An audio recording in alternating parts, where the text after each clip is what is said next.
Welcome, everyone, to Talking Back to Suicide. This is one of your hosts, Diana. I like to be called that for my creative self. I'm Dr. Diane Kaufman, a poet and an artist, humanism and medicine awardee, and a retired adult and child psychiatrist. I'm the founder director of the Hold On campaign for suicide prevention that uses the power of art to educate, connect, express, and heal. I'm with my co host, Kino Isaac, who's coming to us from South Africa. Kino is a DJ, music producer, entrepreneur, and he's also, most importantly, a mental health advocate for independent artists. And our special guest today is Dr. Ariella Maghen. Now, Arielle completed her psychiatry residency in Ventura County, California, where she served as the education chief resident. She earned her bachelor's degree from UCLA in psychology, followed by receiving her medical degree from Technion, Israel Institute of Technology in Haifa, Israel. Throughout residency, Dr. Maghen worked with underserved youth and adults in county and public sector settings while developing interests in child and adolescent psychiatry, public psychiatry, mental health advocacy, and reducing stigma surrounding mental illness, especially among immigrant communities. She has published several first author abstracts and articles in scientific journals, including the New England Journal of Medicine. Most recently, she co authored an article in Academia, Mental Health and Well-Being, exploring the role of the visual performing arts in reducing mental health stigma and improving mental health literacy among adolescents and young adults from minority cultures. She will soon begin working as a psychiatrist in psychiatric emergency services and clinical research physician in New York City. She's fluent in Hebrew and Farsi, and on a personal note, enjoys visiting museums, skiing, exploring national parks, as well as discovering new Trader Joe finds. So warm welcome, Ariella, to Talking Back to Suicide. We're really happy that you could join us today. Thank you so much for having me. Very happy and excited to be here today and be a part of this. Wonderful. And Ariella, the way that you and I came to know each other is that I read your article, right? And then I reached out to you. And I'm going to hold up the article and the title of it. And this was published April 28th, 2026, again in Academia, Mental Health and Well-Being. And the title is, again, Visual Performing Arts Reduce Stigma and Improve Mental Health Literacy Among Adolescents and Young Adults. So I wanted to start off, Ariella. Could you talk about stigma? What is stigma? What are the components? And why is stigma still with us? Yeah, I think that's a really good question and always important to talk about. I think stigma is an individual's perception or shame for seeking help, whether it's mental health, physical health. And it's something that has really gotten in the way of people, getting up and making an appointment with their psychiatrist or talking to someone about what they're really truly feeling inside. I think especially, certain cultures carry more stigma, certain backgrounds. And I think one of the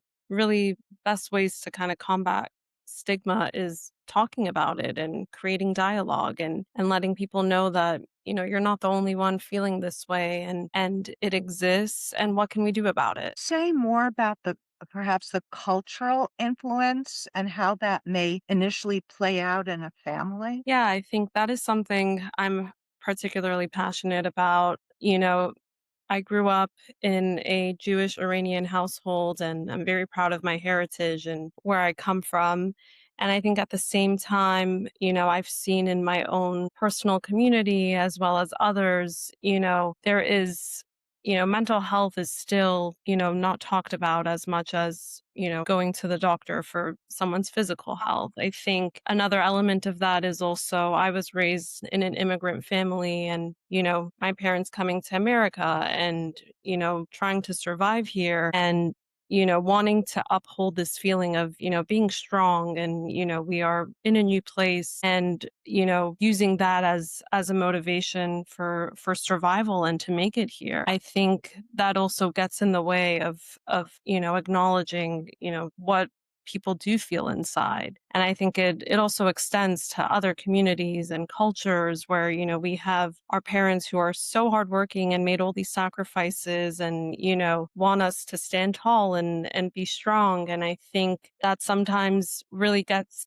in the way of being able to talk about how we're feeling inside. Yes, we are strong, we are resilient, but there are challenges and it's okay to feel them. It's okay to feel these emotions and talk about with them while still being strong. In the article, there were some examples related to Asian, Far Eastern cultural backgrounds. There were some on Latino. There may have been some other references. And again, knowing that each family is unique, so we don't want to, in a sense, pigeonhole someone into specific behaviors. But could you, in some sense, talk about some of the issues that might be going on in certain cultures? Course. Yeah. And in that article, similar to what I mentioned, every culture has, defined gender roles that go back from tradition and years ago in their home country. And these are things that make a culture unique and what makes family systems special and different. And there are wonderful things associated with, our cultures and our differences. And there's also certain defined roles. For example, masculinity and the role of the man in providing for the household and being strong and having a career, and that also comes with not being able to fully express themselves, or when times get tough, what is their outlet for seeking help. And I think culture is something that is, so unique and has so much value to it. When I think about my culture, I think about my ancestors and all the sacrifices and all the traditions we have. And similarly, just off the top of my head, speaking about Latino cultures and Asian cultures, and you see, how successful these people are in society and their resilience and their perseverance, but also there were hardships that came with it. And I think, not necessarily redefining that, but also expanding the definition of gender roles can be helpful.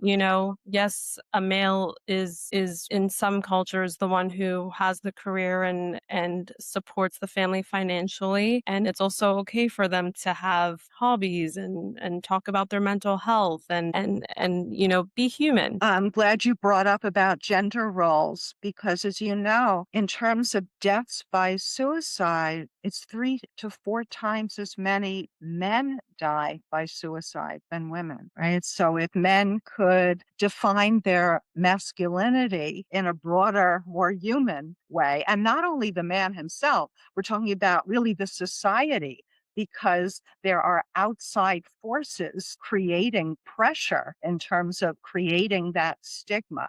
Could you talk a little bit about that? What's in the media, film, song that it's almost like the air that we breathe that might still be perpetuating forms of stigma? Granted, things are, I think, improving a bit. However, they're not fully. Yeah, and I think media plays a very interesting role in mental health. And again, you watch these, in Hollywood, there's these storylines of, the woman meeting the male and, kind of falling into that traditional story, and again, there's nothing wrong with that necessarily, but I think also for the people watching, different generations and learning that it's okay to have a different path. And it's okay if your life in no matter what stage in high school or college or, career doesn't look like the movies you're watching. I think, just someone who's grown up as a first generation American, I've learned that, my path is different from other people, and sometimes what you watch in these shows and how this is supposed to be, and it's just one way of how things can be for others. And, we're not necessarily made to fit that cookie cutter path in life. There's different challenges, and not everything has to be as perfect and defined as you see in Hollywood. And knowing that it's just one path and there's so much beauty in creating your own path and your own journey. Is mental illness portrayed in the media? Especially, I'm thinking about the article that you helped co-author. Yeah, I think in, recent years there has been much more emphasis on destigmatizing mental illness in media, whether through TV shows, documentary, movies, and I think that is so helpful for many people, especially those from minority cultures. And specifically the article that we wrote talks about, specifically in Latino cultures and Asian American families, and having characters that display those roles, and, just someone that for someone watching it can relate to or connect to. I think that has a lot of value in knowing, okay, that person is similar to me and this resonates with me. Thinking of the word crazy, there's such a derogatory use of that word. "What, you're crazy?" Even the words that we use and the intention that we use those words. You also mentioned earlier, when I read the introduction, about mental health literacy. What is mental health literacy? Think mental health literacy is the language that we use to talk about mental health, and that it's very different among, different cultures and communities, and being able to identify that and increase awareness, because we can't educate people about mental health if we don't know, their baseline level. One thing that works for one group of people will might not work for others, and that's okay. And I think one thing that's very special is, the language we use to talk about mental health can be adopted and modeled and tailored to from a specific community to a specific person, and I feel like I've experienced this in my own patient encounters, learning about my patients and figuring out, okay, what words can I use to help this person in this point of time understand. And I think that's the beauty of our role and in medicine. And, it's kind of an art, figuring out what are the right words to help this person understand, and knowing that you have this toolbox of different words to choose from. I think that is valuable, and something that I utilize almost on a daily basis. Ariella, could you give a couple of examples of perhaps not the best way to say it and also a better way? And I'm also asking from two perspectives.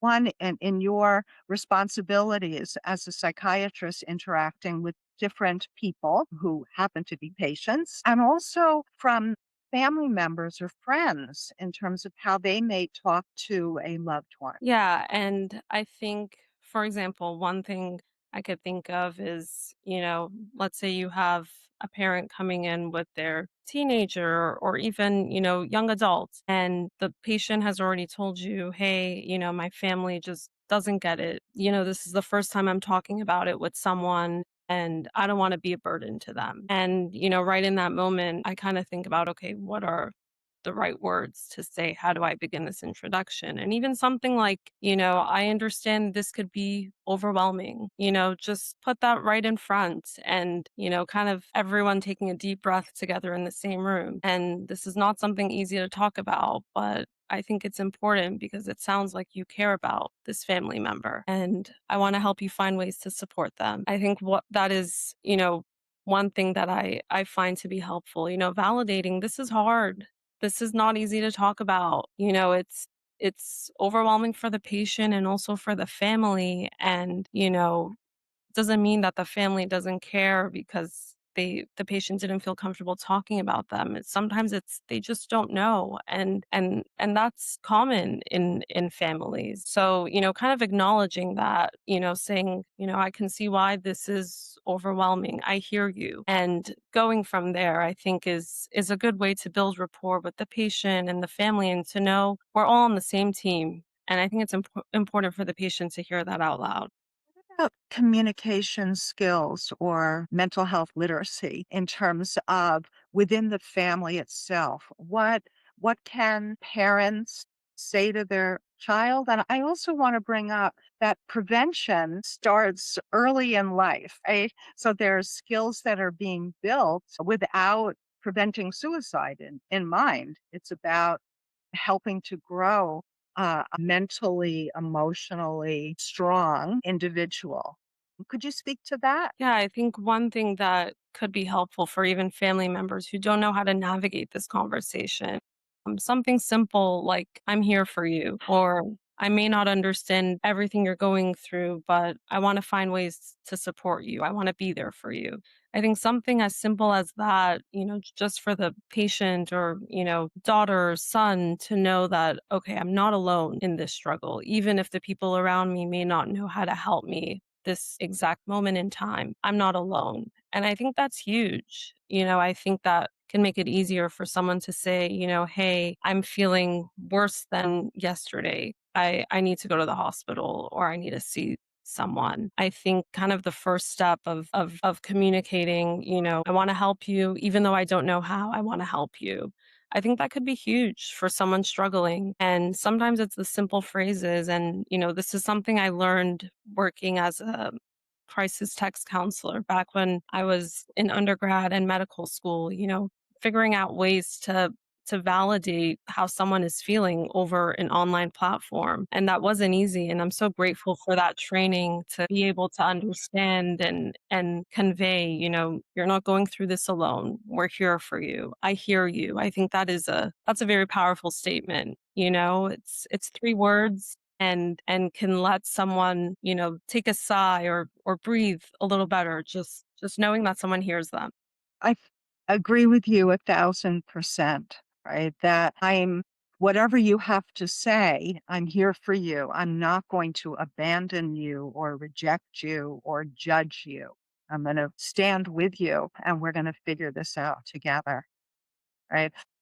What is it with I think it's Joyner, his principles related to suicide. Of the 3 things that he's talking about, 2 of them is feeling that you're a burden, and another is lack of belongingness. And I think what you just said covers those 2, right, aspects, right? That you're not a burden and you do belong, and I also belong with you.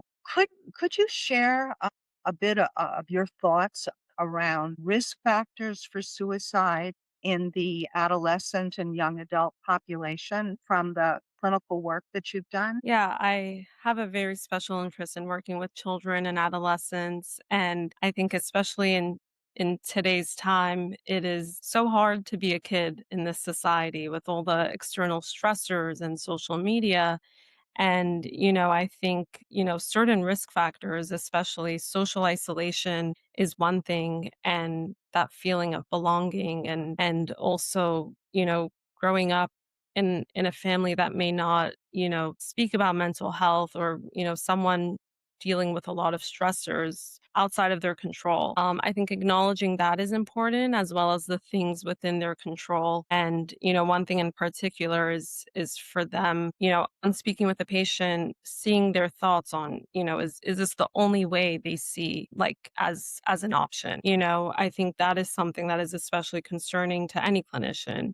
And kind of having that tunnel vision, and also again their history of self-harm, their coping skills, what have they done in the past, how were the past hospitalizations, have they had suicide attempts, what is their living situation, do they have access to means to hurt themselves or god forbid overdose on a medication, seeing I think their surroundings and their level of social support, and also asking them, from you could see, someone's living in a house with 3 siblings, there's people home, but asking the patient like, hey, who's your person at home that you turn to?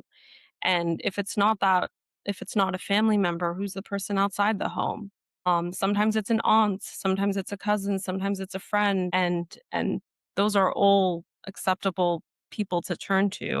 And if it's not necessarily a first degree family member, it can be a little bit outside of that. So always looking for that, and also seeing, how long they've been feeling this way, and how have they coped with it in the past. I think those are all things I want to know when talking to a patient for the first time and assessing their risk. Who does mental health distress show up? Or there, and I know that's a broad question, but it is change of sleep part of it, change in ability to pay attention, function at work, crying spells. What are some of the outward manifestations? Yeah, I think looking at their, again, daily functions, how's their sleep change, their appetite, their energy, their concentration, things that they enjoy doing, even when speaking with youth, are they still playing their video games? Are they still coloring? Are they still listening to music? I think those are really important signs that give you,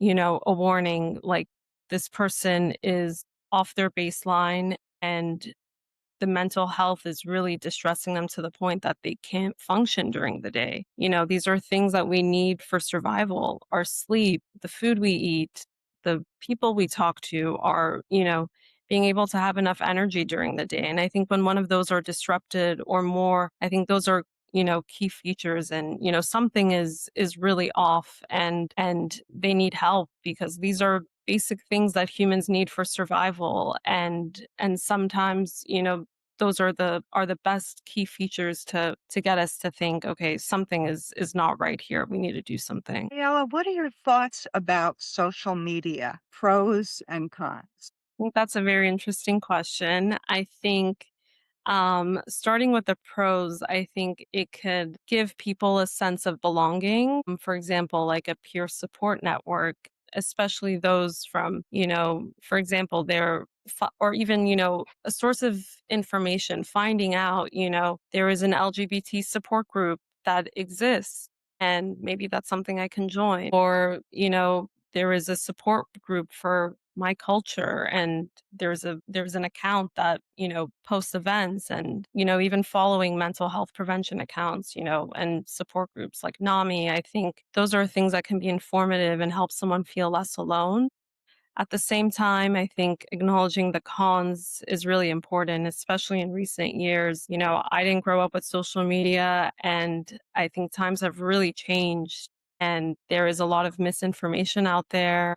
And there's also people talking about their experiences, which may not be, helpful for someone who's struggling. And there's, you kind of hear about these like trends that these youth see on social media, on TikTok, and uh, the importance of, labeling certain things, and a lot is out there. And I think, being really cautious of what we consume. I think it's similar to, food. It's like there's so many different choices, but we have the choice on what we want to consume to feed our mind, body, and soul. And I think, telling someone, hey, get off of social media completely, I think is a lot to ask. But I think letting people know you have a choice what you want to consume over social media, and use it wisely. When you're scrolling on this feed, afterwards ask yourself, am I more exhausted looking at this? Do I feel more anxious? Do I feel more depressed? And I think those are good indicators to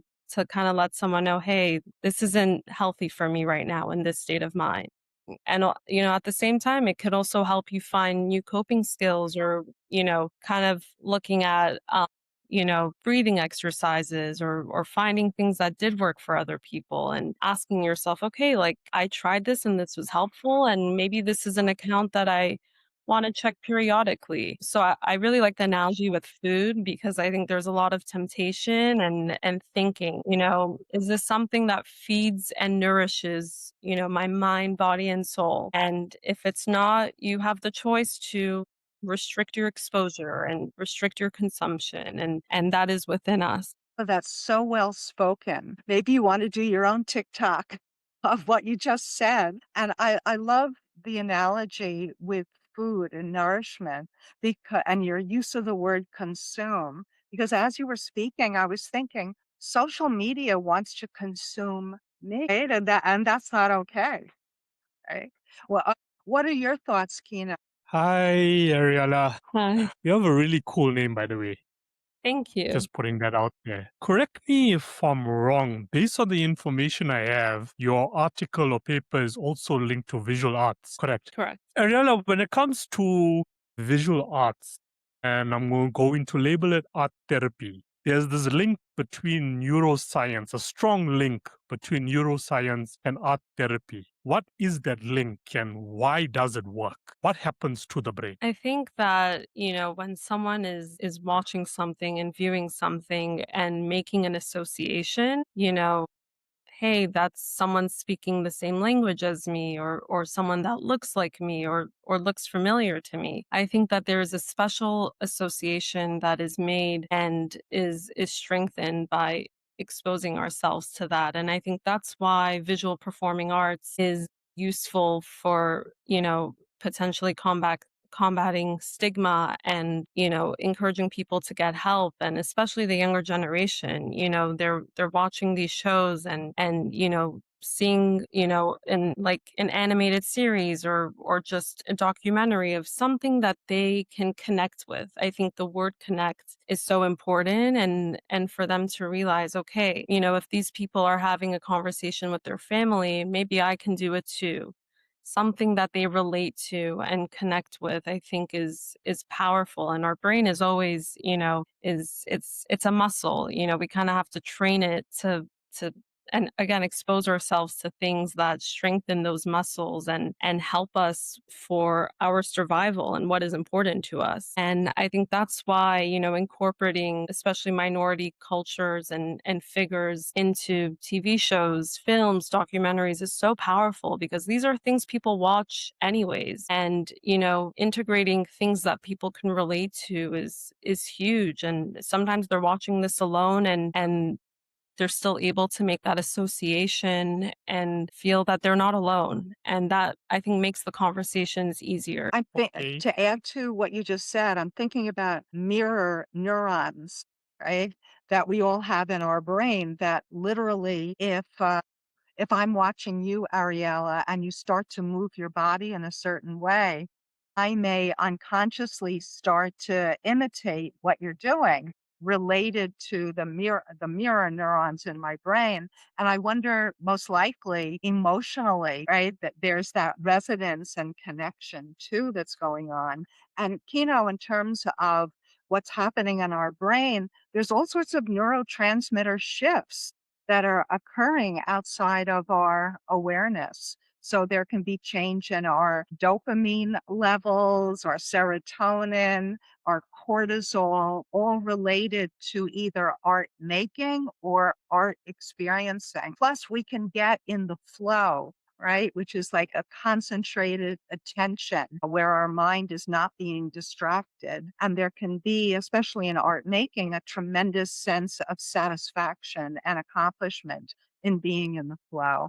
So there's a variety of scientific explanations for how the arts can impact us for the positive. Yeah, that's what I want to learn more about, how this all actually works. So, if I, according to research, okay, and I'm going to integrate misinformation into this, So, according to research now, expressing myself through art, whether it be, I'm going to use painting as an example, it can regulate stress and anxiety. Is that true? Yes, yes, that's Now, the true. question, the question somebody listening is going to be like, okay, how? Because the first thing that comes to my mind is like, okay, I'm putting now this brush to this canva, but is this really going to work? And then the first thought that comes to mind, nah, this is stupid. I'm not going to do this. This is not going to work. This is not going to help me. So maybe between you and Ariella, you could like explain more on what happens. Any thoughts, Ariella, before I chime in? Yeah, I think it definitely also, I think, is specific to the individual. I myself consider myself very artistic. I love drawing and painting, and took a lot of classes growing up. And again, like there's something, therapeutic in me kind of just picking up my pen, and whether it's like doodling or even like a paintbrush and painting. And, I personally feel like there was just a calming nature to that. And also the time that you spend doing these things, you're not on your phone, you're not thinking about all the things you have to do, and it kind of makes you feel present and grounded. And I think at the same time, that is something that also helps someone feel calm in the moment. And yeah, I think, I find a lot of people also drawing is, kind of a great thing for them when, these thoughts come and people are ruminating and they find a sense of relief. I think it also has to do with kind of like our motor skills and every person is so different, but I think there is something special about the arts and being creative and, whether it's like physically drawing something or, even thinking creatively, I think it has a positive impact on people's well-being and mood. It seems like the canvas or the page can welcome our emotions and our thoughts, right? It can hold it or contain it in a positive, non-judgmental way. That's one aspect of creativity that can be beneficial, that we're able to release what's going on. We may not at that moment feel safe to release it to someone else, but the page or the canvas is going to accept it. But I also want to add, though, that whatever we do, we bring ourselves with it, right? And so if I were painting and I was seeking perfection, or I'm a perfectionist, then it could be, that I'm totally judging myself throughout the entire process and I'm not feeling better. I'm feeling more stressed in what I'm doing. So part of the expressive arts is allowing the experience to happen. It's the process, not the product, right? And that in itself, if we can get into the process of creating and allow the art to come through us, that can be very beneficial versus me being even more critical of myself, right? And feeling like I'm a failure because my art doesn't look the way I think it's supposed to look, or I think that somebody else would not like my art. So now I feel even worse. So I think there's also the attitude that we go to the art with that can be helpful as well, and something that we should reflect on, right? Words can hurt, right? Words can heal. We need to be kind to ourselves, not only in life in general, but also during experiencing ourselves through art. And I like that phrase. I never quite said that before. Experiencing ourselves through art. Again, in a non-judgmental frame, right? The humanity of who I am as expressed in art. Yeah, it is a release. I spoke to a friend of mine that stays in Indonesia, and she's a great painter. And one of the conversations we had a few weeks ago, she said while she was painting, she was actually getting so emotional. It actually led to depression, and her actually crying because of her traumatic past. It was all coming out in the painting. But it was actually a blessing in disguise when you look at it a few weeks later, because now you see her online. She's smiling. She's now like sort of living like her best life. So it was a release for her, that helps to give people clarity on why this is actually important. There wasn't really a question. I just wanted to add that. Ariella, correct me if I'm wrong, and I might be going a bit off topic, but maybe there's a medical explanation. Did you also write an article about the lessons learned from the Israel-Gaza war? Yes. Now, why was that important to you? I'm intrigued. So, as someone who is Jewish, Iranian, and Israeli, I'm very proud of my heritage. And, I think as a lot of people have felt, a lot of, sadness and heartbreak in what was going on in the Middle East. And I think again, for me, one form of art is writing about my feelings and emotions and also recognizing, having space to be kind to one another in different settings, despite what is going on in the world and how it affected us and whether we have a personal connection or not. One thing that I found very powerful is, taking a step back and saying we're all human. This kind of goes back to our discussion earlier, but, we're all human beings. And, whatever our beliefs are or our values, I think always remembering the importance of being kind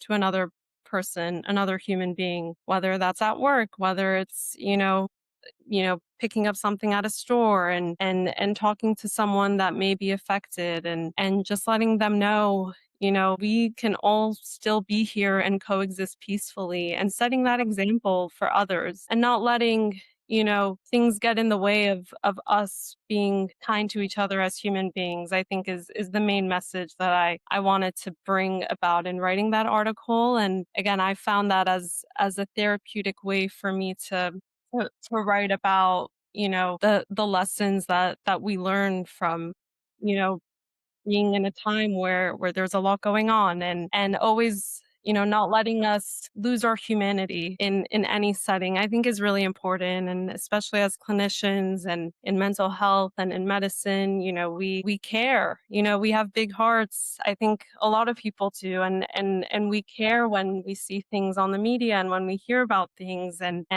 that's what makes us human. And at the same time, caring about each other is something that we should never forget to do. Well, I did, download it, so I'm looking forward to reading it. And if Diana doesn't mind, I would love to reach out to you in the next week to invite you on to another show, to talk about what you have just said, because I share the same, values as you do, when it comes to the topic. So if both parties don't mind, if you don't mind, can I reach out to you and share some information about that show? And if you're willing, come on and have a chat with us. Sure. Yeah, and again, I think this dialogue is so beautiful, and being able to talk about things and what really makes us human and human amidst, everything going on in the world is something important to talk about. So I'd love to be a part of it. Yeah. Imagine if we could all just be human, just be human to each other. What an impact that will make with mental illness. Just be kind to each other all the time, But it's easier said than done in this day and age. And it's a paradox, if that's the right word, that it's Yeah. humankind. And yet so often it can be not humankind, human cruel, right? Human hateful, right? What do you feel, Ariella, are factors taking away our humanity? I think, again, it's the things that we consume either intentionally or, by accident. I think that, we live in a time where we have access to the best technology, and everything is an instant click and turn on this and read about this. And I think that is great for some purposes, but I think at the same time, it's easy to be overwhelmed and overconsumed. And I think, I kind of always take a step back and think, how did people in the past, live through something like this or manage this? And again, going back to the roots of, like, being human, how did people back then without any technology, get through this? And I think it kind of goes back to the attributes that exist without before technology was invented. Kindness, caring for others, being a member of the community. I think that is one of the things that I was raised with, the concept of tikkun olam, and it's repairing the world through simple acts of kindness. So I kind of think about this as like every stage, people who first walked this earth, how did they make this world a better place? Acts of kindness. And, my great ancestors and my grandparents and my parents and me, what am I doing to make this world a better place? And I think it's really those simple acts of kindness, whether to each other, to ourselves, to people we don't know, to strangers. I think all of that is part of this big blanket that we are all embroidering together to make the world a better place. Was sharing, Ariella, with Kino before we started this morning how I've been having some serious back problems. And I was at Walgreens the other day purchasing ibuprofen and Tylenol to help me. And I had not said anything to the counter checkout lady of anything. There was like really no conversation. And before I left, this quote, total stranger said to me, I hope your back pain, no, she didn't say back pain. I hope your pain feels better. I can see that you're having a hard time. And I almost feel like tearing up saying it because it was such a kind, caring and being seen moment. I was really so grateful to her, right? So even at Walgreens or elsewhere, kindness matters, right? My kindness to you and your kindness to me. Ariella, how do you take care of your own mental health well-being as a mental health professional? Because you're being in the environment of people, obviously, who are coming to you in mental health distress. And there's a lot of strong emotions which you are absorbing, as it were. So, how do you take care of yourself? Yes, I think that is a very important question and something that I have told myself to learn early because it will serve me well. And so far it has. For me, it is, the small daily habits that I like to practice every day.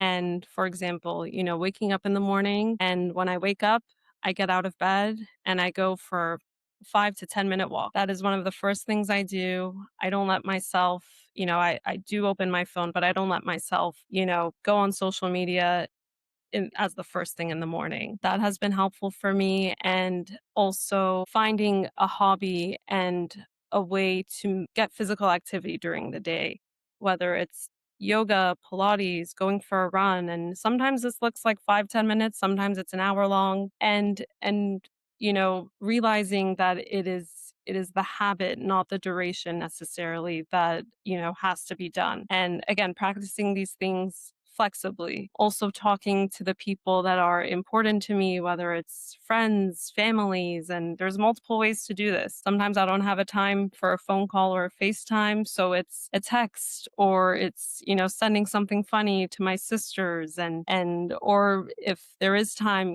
getting coffee or dinner with family members or friends. And I think one thing that really works for me is not making it cookie cutter. It's, these are the things that help me, and I'm going to find a way to practice them daily, whether it's 2 minutes, 5 minutes, an hour. And thankfully, I think that has really helped me. Another thing I also really like to do is reading physical books, which again, it's time not spent on technology. And I love reading and writing myself. And I found it to be very enjoyable, kind of at night when before going to sleep. And yeah, and spending time in nature. I think that is a big one for me. And looking at nature when I'm walking rather than looking at my phone. So small things that help, and and they have been working well for me. Your face reflects that. You have a very expressive face, right? And you light up when you're talking about certain things such as this. Thank you. Yes. Yeah. Now, I'm going to take a sharp turn, which is that there's an increased risk of suicide in physicians, and I think that also holds true in psychiatry. And there's even a national day recognizing suicidality and suicides in medical providers and doctors. Do you think that medical schools are doing enough, or medical residency programs are doing enough to highlight this? And apropos of this, you may know of Lorna, I think is the last name Breen, where she had, this was during COVID, where she had been or was an emergency room physician, and she ended up dying by suicide. And her family members have done so much important work with Congress and public policy in terms of helping to prevent another suicide in the medical profession. Do you have any thoughts about that? Yeah, I think, I'm glad to see that people are talking about this, especially, medical schools, institutions. And I think that there has been a lot of efforts with wellness initiatives, and if you need to take a day off, that has been, more allowable at certain places. But I think, everyone's experience is so different. And we are in a very stressful, career industry, and we see, we have days that are good days and some days that are very challenging, and always making sure to take care of yourself at the end of the day, I think is important. And also keeping your eye out, the people I'm working with, and checking in on them, whether it's the people in your medical school class, your co-residents, in your office, kind of checking in and being kind to each other and noticing, if someone looks, very different or, and again, just letting them know I'm here for you. Or if you need me to cover that afternoon, I'm happy to do so. I think it's small things like that that can hopefully encourage clinicians, especially to take that doctor's appointment, take that therapist appointment if they need it. I think it's definitely a group effort. I'm glad people are talking about it more, and it's definitely something I'm interested in learning more how to help trainees throughout this journey, especially as someone who just graduated residency. Do you have any other questions or comments to make? Yeah, just one more on like your daily routine. As you said, you wake up in the morning, you go for a 5 to 10 minute walk. What about, work life balance? How do we prioritize that? Like, Dan and I were having this conversation since yesterday, because we can be so stubborn at times, given the work that we do and how we always want to be involved in projects that's going to benefit humanity. It takes a strain on us. So at times we, as I said, stubborn to say, okay, you know what, let me give myself a week just to get myself together because my mental health also matters. But we don't. And then it affects us physically. And next thing you know, you're down for 1.5 weeks, which I have literally been over this last 1.5 weeks. So what advice can you share for people, Yeah. in that situation? I think knowing your own plate is very important.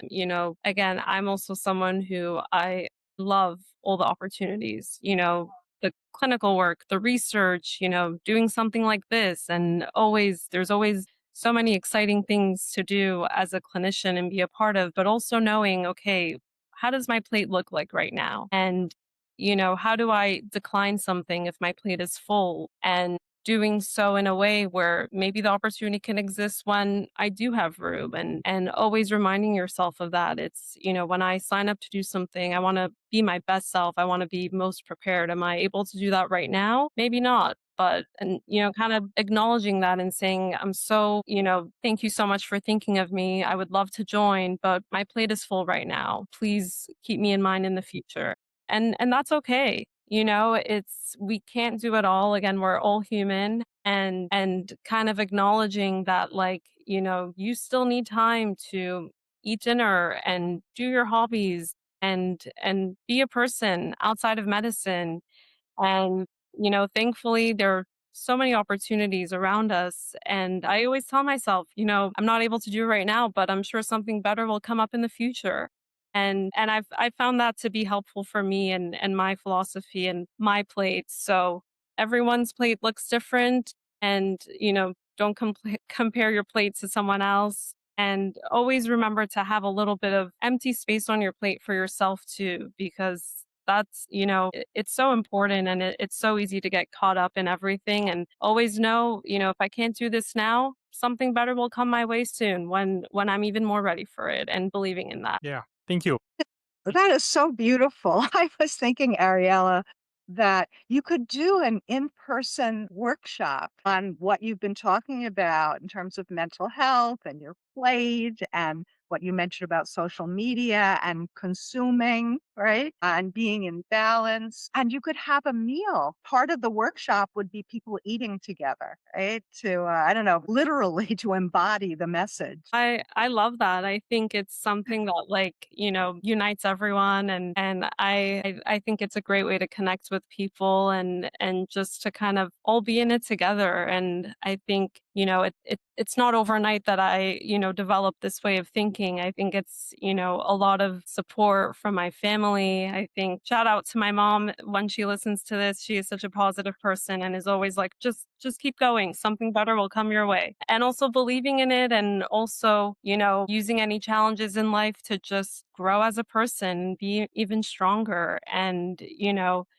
I think everyone's path is so different, and just be proud of how far you've come, and how many, more good things are coming your way. Because you mentioned the support, and I was discussing this with Diana as well. When we look at people who die by suicide, we wished that they did seek help. And I was explaining to Diana, based on personal experience, at times we do try to seek help. Like I will go to whoever it may be and I'll be like, okay, you know what, this is what's going on. I'm not feeling well because of ABC. And one, that person doesn't know how to respond to you, so they don't. So they just brush it aside and change the topic. Two, they just don't care. So for me, there's a lot of people in the world who I feel are on the verge of taking their own life or have already, but there's a good possibility that they did try to seek help, but there was nobody to listen or to help them. So what would you say, you know, to anyone out there right now who has, That's what I was going to ask no, too. right, yeah, who has nobody? What would you say to them? And I think it's such a sensitive topic. We always say, who's the person in your family or your friend group? And sometimes that doesn't exist for some people. And again, there is always the crisis text line 24/7. I have volunteered on that text line and I have helped these people who really had no one else. And there are people there waiting to help you and waiting to help someone feel less alone in the world. And your family, it may not look like the support that you do look for. It doesn't have to be your family, it doesn't have to be your friends, it could be a teacher, it could be a mentor, it could be someone that you color with, or whether you identify as religious, it could be a pastor, a rabbi, it could be anyone. Find that person for you, and if that person doesn't exist, that's okay. There's no, absolutely no shame. There is the crisis text line and people who are waiting to help you and make you feel less alone in this journey. So always remember that. And, as someone who has worked on that text line and really has led me to this path, I found so much fulfillment in talking to someone over text who I never met. And there are plenty of other counselors out there waiting to do that too. Well That's done, the Tina. Really good. 988, right? 988 Yeah. number to call. You can also text. There's a chat. If you look up 988 on your cell phone or on your laptop, there's a whole website of information, valuable resources for you. And I would also add, Ariel, to what you said, that if there's not a living person that you feel comfortable to turn to, and hopefully you do pick up the phone and contact 988, but if you don't, there's a world of poets and artists and musicians who may not be alive now, but their life story can be so inspiring in their having felt depressed or despairing and what they had to share. I know my interest in poetry, that like all of human feeling is in poetry, right? As long as we hold on and don't act on that suicidal thought, then there's hope for positive change, and also reaching out to a live person to get the assessment, the treatment, the referral that you deserve. Then I was laughing in my head when you said if there's no living person. I thought you were going to say there's artificial intelligence. Well, there's artificial intelligence too. And just like people, AI can make mistakes. However, I would advise the audience not to turn to AI as your best friend, because it's not a living thing, and not to turn to AI in terms of mental health treatment. You need to go to a crisis center, speak to your primary care doctor, go to a hospital, for that kind of help. And there's a whole conversation to be had about how AI inadvertently, through being a sycophant, can reinforce suicidal thoughts. And there have even been deaths by suicide where the link to a conversation to AI, which ended up encouraging the suicide, which is horrifying. So I'm glad you brought that up, that we want to stay away from AI in terms of crisis intervention. So I want to thank you so much, Ariella. It's been really, really wonderful having you with us today. Thank you so much for having me. It's been, such an honor to be here, and also just creating this beautiful dialogue and space, and I had a lot of fun also doing it, and I'm excited to, continue listening to the podcast and be a part of this. Thank you. Thank you so much.